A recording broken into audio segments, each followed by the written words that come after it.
Hello friend, welcome to Kalpana's kitchen.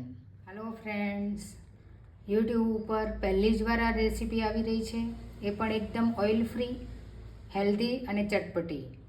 તો video જોવાનું ચૂકતા નહીં ફ્રેન્ડ। તો ચાલો રેસીપી શરૂ કરીએ। હેલો ફ્રેન્ડ્સ, અત્યારે વ્રત અને ઉપવાસની સિઝન ચાલી રહી છે અને આપણે અવનવું બનાવતા જ હોય છે ઘરમાં ફરાળી ઉપવાસની અંદર। તો આજે પણ આપણે ફરાળી રેસીપી બનાવવાના છીએ। તો એના માટે મેં અહીંયા એક કટોરી ભરીને સિંગદાણા લીધા છે। સૌથી પહેલાં એને આપણે પીસી લઈશું।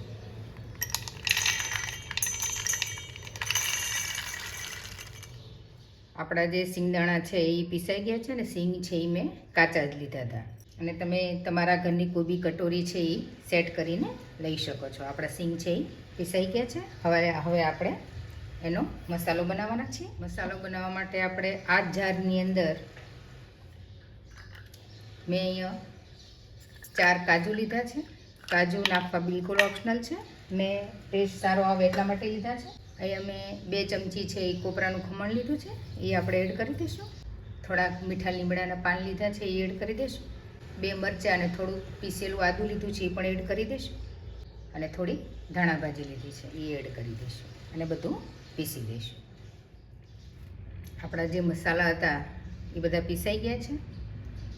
હવે આપણે જે સિંગ પીસીને રાખી હતી એની અંદર આપણે એડ કરી દઈશું। હવે જે આ મસાલા છે આપણે આની અંદર એડ કરી દઈશું।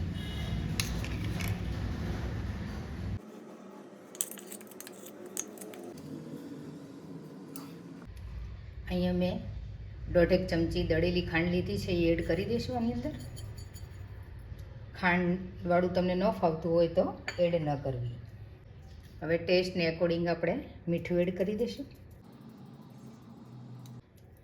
અહીંયા મેં અડધો લીંબુનો રસ લીધો છે, તમારા ટેસ્ટ મુજબ તમે એડ કરી। અહીં મેં થોડીક હળદર લીધી છે એ એડ કરી દઈશું। થોડુંક લાલ મરચું છે એ પણ આપણા ટેસ્ટને એકોર્ડિંગ આપણે એડ કરી દઈશું।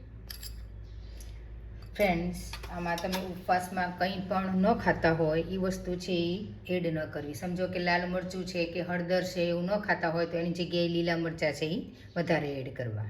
હવે જે આ મિશ્રણ છે એ આપણે મિક્સ કરી દઈશું। ફ્રેન્ડ્સ, આ જે નાસ્તો આપણે બનાવવાના છે, જે રેસીપી ફરાળી, એટલી બધી ટેસ્ટી બને છે અને ઇન્સ્ટન્ટ બની જાય છે।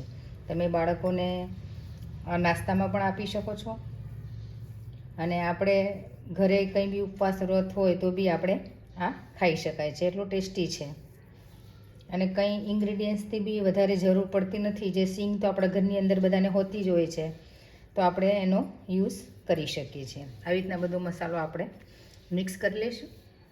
ફ્રેન્ડ્સ, આપણે જે સિંગ પીસીને રાખ્યા હતા, સિંગ ને મસાલો એ મિક્સ કરી નાખ્યું છે। આમાં એક ટીપું પણ તેલ નહીં જોઈએ, તમે જોઈ શકો છો એકદમ સ્ટીકી છે, કારણ કે તેલ આની અંદર ઓલરેડી હોય છે। સિંગ છે, કાજુ છે અને કોપરું એડ કરેલું છે, તલ છે, તો બધામાંથી તેલ રિલીઝ થતું હોય છે, એટલે આમાં બિલકુલ આપણે તેલ નાખવાની જરૂર નથી ને એકદમ સરસ એકદમ સ્ટીકી થઈ ગયું છે।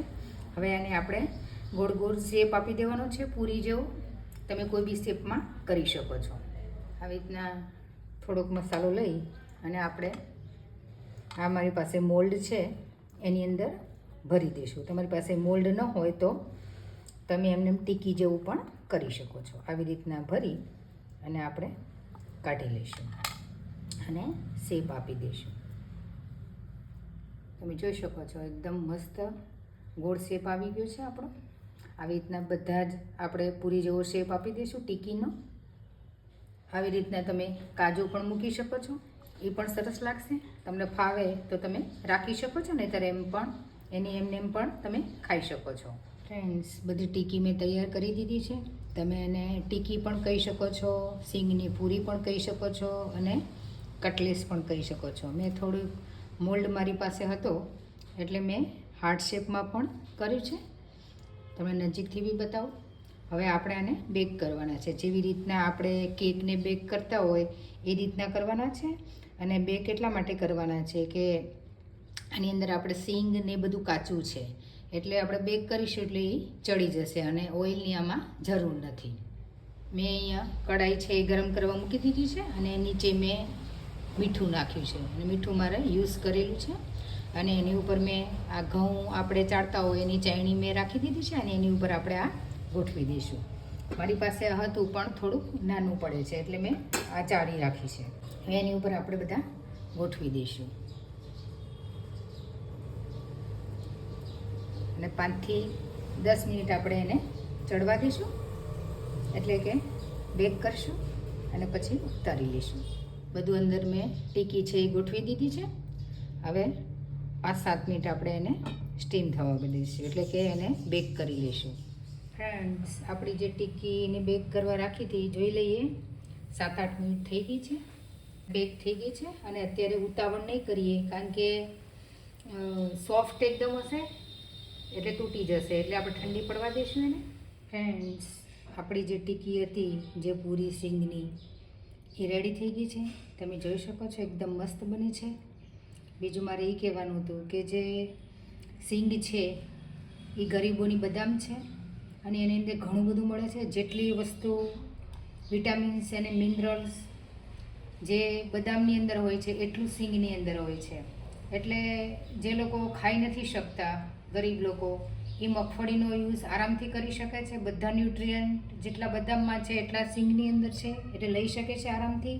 બીજું કે આની અંદર આપણે જીરો ઓઇલનો યુઝ કર્યો છે, એટલે કોઈ બી વ્યક્તિ આનો યુઝ કરી શકે છે.